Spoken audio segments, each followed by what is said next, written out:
আমাদের করতে হতো না যদি আজ থেকে দুদিন আগে রাতের অন্ধকারে চোরের মতো সমাজ বিরোধী কিছু এখানে আছে, যারা আমাদের ছোট ভাই আমিরুলের একটা দোকান, যে দোকানের উপর নির্ভর করে তার সংসার চলে, তার পরিবার চলে,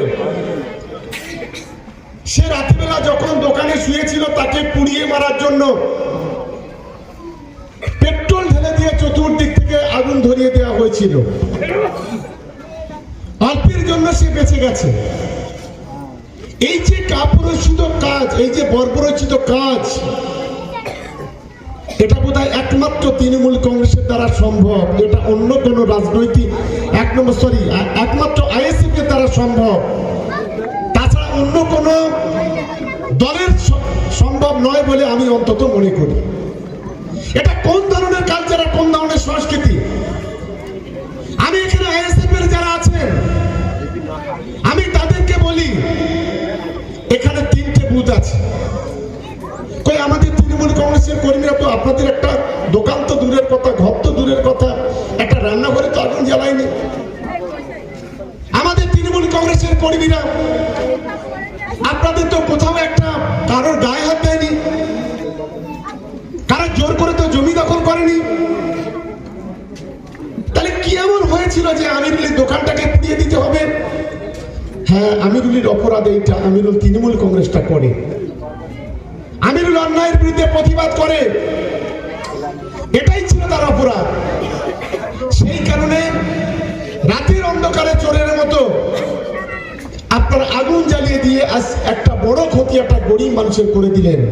আমরা আমিরুলকে বলেছি চিন্তা করার কারণ নেই, তৃণমূল কংগ্রেস তোমার সাথে আছে, তোমার ব্যবসার বন্দোবস্ত তৃণমূল কংগ্রেস করে দেবে। আমি ফুলবাড়িতে যারা আইএসএফ করেন তাদের বলি, আপনারা আমাকে বলুন, গত ভোট দিয়েছিলেন 2021 সালে, আপনার নেতা নওশাদ সিদ্দিকী আর আপনারা যারা একটু চেলা চামুন্ডে যারা আছে, 4 পয়সা নকুল দানা 2-4টা আছে, আমি এখানে জানি। আপনি বলেন তো অনেক প্রতিশ্রুতি দিয়েছিলেন ভাঙড়ের মানুষকে, বলেছিলেন মেডিকেল কলেজ তৈরি করে দেব, বলেছিলেন গ্রামে গ্রামে রাস্তা তৈরি করে দেব, বলেছিলেন পানীয় জলের ব্যবস্থা করব, বলেছিলেন ভাঙড়ের শিক্ষা ব্যবস্থাটাকে ঢেলে সাজাবো, বলেছিলেন গরিব মানুষের পাশে থেকে গরিব মানুষের ছেলে মেয়েদের খাতা পেন্সিল বই আর কিনতে হবে না, আমি সব কিনে দেব, পাড়ায় পাড়ায় অ্যাম্বুলেন্স দেব। অনেক প্রতিশ্রুতি সেদিন দিয়েছিল। আমি এখানকার শুভবুদ্ধি সম্পন্ন নাগরিক, আমি প্রত্যেককেই শ্রদ্ধা করে জানাচ্ছি, বলুন গত 3 বছরে কোন কাজটা নওশাদ সিদ্দিকী করেছে? আমার সমস্ত মা বোনদের কাছে আমি অনুরোধ করব, বাস্তবের সঙ্গে বিবেচনা করুন। আপনার ঘরে ছেলে মেয়েরা আজ লেখাপড়া শিখছে, আপনার বাড়িতে অ্যান্ড্রয়েড ফোন আছে, মোবাইল ফোন আছে, সারা পৃথিবী এখন আপনার মুঠোয়। সারা বাংলার অন্যান্য বিধায়করা আছে, তারা কি কাজ করছে? আর নওশাদ সিদ্দিকী গত 3 বছরে কি কাজ করেছে? এই তথ্যটা একবার যারা আইএসএফ এর বাবুরা আছে তাদের বলবো, নওশাদ সিদ্দিকীকে বলুন একবার একটা তথ্য অন্তত ভাঙড়ের মানুষের সামনে তুলে ধরতে। আমি আবেদন, এই অনুরোধটুকু আমি করতে চাই। কিছুই করতে পারেনি গত 3 বছরে, গোটা ভাঙড়ের মানুষের ভাঙতা দিয়েছে, ভাঙড়ের মানুষের সঙ্গে প্রতারণা করেছে, ভাঙড়ের মানুষের সঙ্গে গাদ্দারি করেছে, গোটা ভাঙড় জুড়ে রক্তের হোলি খেলা করেছে।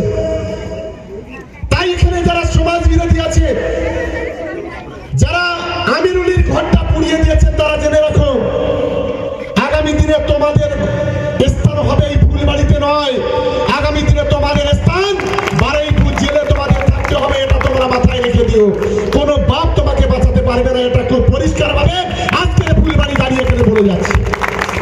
আমরা পুলিশ প্রশাসনকে অনুরোধ করব, আমাদের লোক যদি কোনো কাজ করে আপনি ভেতরে ঢোকান জেলে, কোনো আপত্তি নেই। আমরা কোনো খুনে বোমাবাজি গুলিতে বিশ্বাসী নই, কিন্তু যারা সমাজ বিরোধী এই কাজ করেছে, যে কজন করেছে, তাদের দৃষ্টান্তমূলক শাস্তি আমরা চাই। এটা খুবই পরিষ্কার ভাবে আমরা প্রশাসনের কাছে অনুরোধ করছি। দ্বিতীয়ত, আপনারা জানেন, হ্যাঁ উন্নয়নের কথা বলছিলাম, নওশাদ কিছু করতে পারেনি, হ্যাঁ কিছু কাজ করেছে। যেটা 2023 সালের পঞ্চায়েতের নির্বাচন। আমাদের তিনজন নেতাকে খুন করেছে ওরা। আমাদের 21 জন তৃণমূল কংগ্রেসের কর্মীদের ওরা হাত পা ভেঙে দিয়েছে, মাজা ভেঙে দিয়েছিল। আমাদের তৃণমূল কংগ্রেসের কর্মীদের ঘর জ্বালিয়েছিল, লুট করেছিল। গোটা ভাঙড় জুড়ে অরাজকতা বিশৃঙ্খলা তৈরি করেছিল এই নওশাদ সিদ্দিকের চামচাগুলো। আমরা ভুলে যাইনি। আমরা দেখেছি ভোট গণনার দিন ফুলবাড়ির মা বোনেরা, ফুলবাড়ির ভাই বোনেরা যারা একটু শিক্ষিত মানুষ, ভদ্র মানুষ, নম্র মানুষ আছেন, তাদের বলি, গণনার দিনে আপনারা কখনো শুনেছেন যে ডিসিআরসি দখল করে নিতে হবে, গণনা কেন্দ্র দখল করে নিতে হবে? বাইরে থেকে চতুর্দিক থেকে বোমা, গুলি, বন্দুক দিয়ে সেদিন ডিসিআরসি দখল করা হয়েছিল। ভিতর থেকে আইএসএফ এর সমাজ বিরোধীরা অডিও রেকর্ডিং করে পাঠাচ্ছিল যে 1 মিনিটে 3টে করে বোম মারো, গুলি করো, তা না হলে ওদের কাছে জোর করে সার্টিফিকেট নেওয়া যাবে না। এটা কোন কালচার, কোন সংস্কৃতি? সেদিন 30 পুলিশের সঙ্গে গুলির লড়াইতে, সেন্ট্রাল ফোর্সের সঙ্গে গুলির লড়াইতে তিনজন বাচ্চা সন্তান ভাঙড়ের ছেলেরা মারা গিয়েছিল। কারোর বয়স 25 বছর, কারোর বছর 30 বছর। এর দায়ভার কে নেবে? সেদিন তখন তৃণমূল কংগ্রেস ছিল না। কোথায় কোথায় তৃণমূল কংগ্রেসের কথা বলেন? আমি আইএসএফ এর সমাজ বিরোধী খুনি ডাকাত যারা এখানে আছেন, যারা ভাঙড়ের যুব সমাজের স্বপ্নটাকে নষ্ট করে দিয়েছেন, যারা ভাঙড়ের যুব সমাজের স্বপ্নটাকে আগুনে ভস্ম করে দিয়েছেন, আমি সেই সমাজ বিরোধীদের বলি, কেন এই ঘটনা? 3টে পরিবার খুন হয়ে গেল। একজন পরিবার আমার কাছে এসেছিল, তার স্ত্রী তখন 3 মাসের গর্ভবতী মা, তার সন্তান হয়েছে। পরিবারের 2 জন বৃদ্ধ বাবা মা, ইনকাম করার লোক নেই, আয় করার লোক নেই। ওই পরিবারের একমাত্র রোজগারের ছেলে ছিল ওইটা। আজকে আপনারা তার হাতে গুলি তুলে দিয়ে, বোমা তুলে দিয়ে, বন্দুক তুলে দিয়ে, সেন্ট্রাল ফোর্স পুলিশের সামনে লাগিয়ে দিয়ে আজ তাকে খুন করিয়ে দিলেন। জবাব দেবেন না আগামী দিনে? আইএসএফ এর বাবুরা জেনে রেখে দিন, আগামী দিনে এই ভাঙড়ের যাদেরকে নিয়ে আপনারা আগুন নিয়ে খেলা করিয়েছেন, একদিন সেই মানুষ আপনাদের জামার কলার ধরে জিজ্ঞাসা করবে কেন এই খুন হলো, আর আমাদের পরিবারগুলো কেন আজকের এই এতে চলে গেল। এর জবাব কিন্তু একদিন আপনাদেরকে দিতে হবে, রেহাই পাবেন না। আজকে আমরা লক্ষ্য করছি ভাঙড়ের যুব সমাজের ছেলেরা কেউ 10টা, 15টা, 20টা, 25টা, 30টা করে কেস খেয়েছে। আজকে যুব সমাজের স্বপ্নটাকে ধ্বংস করে দিয়েছে ওরা।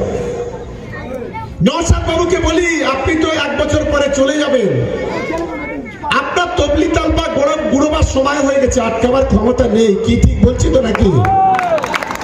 গুড়োবার সময় হয়ে গেছে।